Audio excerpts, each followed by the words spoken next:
Le réseau Vainqueur International rencontre les enfants du village SOS d'Abobo. Ils sont allés s'enquérir de leurs nouvelles, mais également procéder à un don. Partager le bonheur avec les couches défavorisées et vulnérables, c'est l'une des missions que s'est assignée le réseau Vainqueur International, une plateforme de partenaires de l'entreprise Forever Living Product. Récemment, ils sont allés à la rencontre des enfants du village SOS d'Abobo.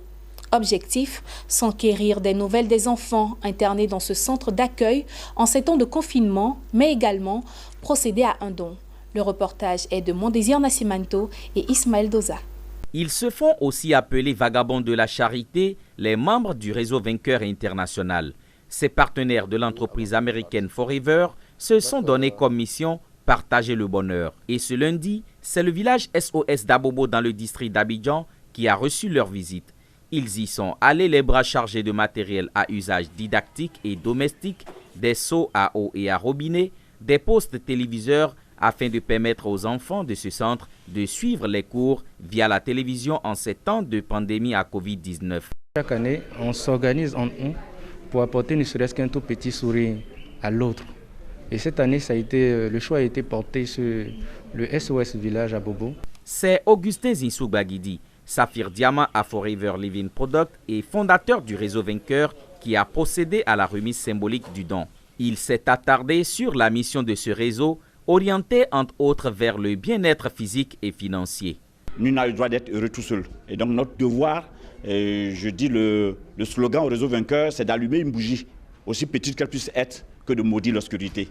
Et donc cette année, c'est le village SOS qui a été choisi, simplement parce que vous connaissez dans quelles conditions sont recueillis ces enfants et dans quelles conditions ils sont. Et en plein Covid-19, on parle de télétravail, on parle de masques de protection. Alors dites-vous, quelles sont ces structures-là qui pourraient, un tant soit peu, s'imaginer que quelque part, au fin fond d'Abobo, se retrouvent des orphelins qui ont besoin ne serait-ce qu'un peu de sourire. Il faut avoir des personnes avertir des personnes de cœur, comme les membres du réseau Vainqueur, pour chercher à savoir quels sont ceux qui ont besoin réellement de l'aide.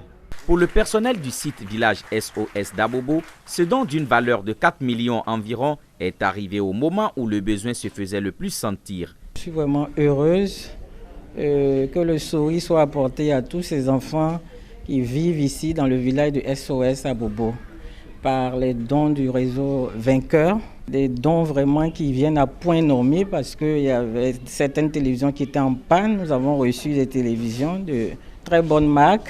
Ça me fait plaisir parce que ce n'est pas toutes les familles qui reçoivent ces genres de dons. Et des hommes de bonne volonté viennent jusqu'à nous pour nous offrir ce que nous avons besoin.